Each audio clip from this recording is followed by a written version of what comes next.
ஆன்மீக நண்பர்கள் அனைவருக்கும் அன்பு கலந்த வணக்கங்கள். இன்றைக்கி நாங்கள் ஆன்மீகம் சம்மந்தமான பதிவில் பார்த்தீங்கன்னா வெற்றி தரக்கூடிய முருகர் நாமம் என்னன்னு சொல்லி பார்க்கலாம் வாங்க. அதாவது பார்த்தீங்கன்னா செவ்வாய்க்கிழமையில் நீங்கள் செவ்வாய் கோரை வருகிறது இல்லையா, அந்த நேரத்தில் முருகன் கோவிலில் அல்லது வீட்டில் இருக்கக்கூடிய வாய்ப்பு கிடைத்தால் முருகனுக்கு ஒரு விளக்கு ஏற்றி வைத்துட்டு ஒரு வெள்ளை பேப்பரை எடுத்து 4 பக்கமும் மஞ்சள் தடவி கொள்ளுங்கள். பிறகு உங்களுக்கு வெற்றி கிடைக்கணும்னு சொல்லி மனமுருகி முருகப்பெருமான வேண்டிக் கொள்ளுங்கள். பிறகு அந்த பேப்பர்ல வேலவா வேலவா என்று 108 முறை எழுதுங்கள். இந்த பேருக்கு அர்த்தம் என்ன தெரியுமா? வெற்றி கிடைக்கும். நீங்கள் எதை தொட்டாலும் அது சுபீட்சம் அடையும்னு சொல்லலாம்.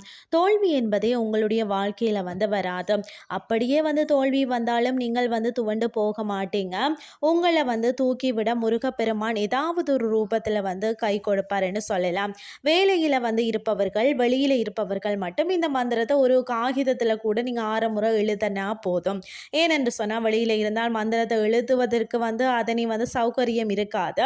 அத்தனை சௌகரியம் இல்லாததால் வெறும் ஒரு 6 முறை மட்டுமே நீங்கள் எழுதினீங்கன்னாலே முருகன் உங்களுக்கு அருள் கொடுத்து விடுவார். வீட்டில் இருப்பவர்கள் கட்டாயம் இந்த மந்திரத்தை 108 முறை எழுதி முருகப்பெருமானின் வேண்டுதலை நீங்கள் வச்சீங்கன்னா நிச்சயம் உங்களுடைய வேண்டுதல் பலிக்கும். சரி, எழுத படிக்க தெரியாதவர்களுக்கு இந்த விஷயத்தை நீங்கள் சொல்கிறீங்க. உங்கள் சொந்த பந்தங்கள் யாரோ ஒருவர் ரொம்பவும் உழைக்கிறார், ஆனால் அவருக்கு வெற்றி கிடைக்கல, அவருக்கு நாங்கள் எப்படி இதன் மூலம் பலனடைய செய்கிறது அப்படின்னு சொல்லி நீங்கள் யோசிக்க தோணும் இல்லையா? இந்த மந்திரத்தை அவர் என்ன செய்யுங்கன்னு சொன்னால் செவ்வாய்க்கிழமையில கோரையில் 108 முறை சொன்னாலே போதும். அவர்களுக்கும் உண்டான பலன் நிச்சயம் கிடைத்துவிடும். ஆமாங்க, நம்பிக்கை தாங்க முதலீடு. மற்றபடி மற்ற பரிகாரங்கள் எல்லாம் நம்மளுடைய மன திருப்திக்காக தான் செய்வது. அதற்காக தான் பரிகாரமே செய்ய வேண்டாம் என்று சொல்லலாம்.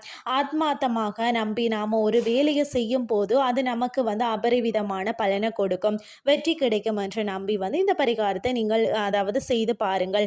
உங்களுக்கான வெற்றி தேடி ஓடோடி உங்கள் கையில் அமர்ந்து கொள்ளும் முருக பக்தர்களுக்கு இந்த வழிபாடு பிரம்மாண்ட வெற்றியை கொடுக்கும் என்ற தகவலுடன் இன்றைய ஆன்மீகம் சார்ந்த பதிவை நிறைவு செய்து கொள்கிறேன். இதே மாதிரி இன்னும் மற்றொரு ஆன்மீகம் சார்ந்த பதிவோடு உங்களை சந்திக்கிறேன். நன்றி.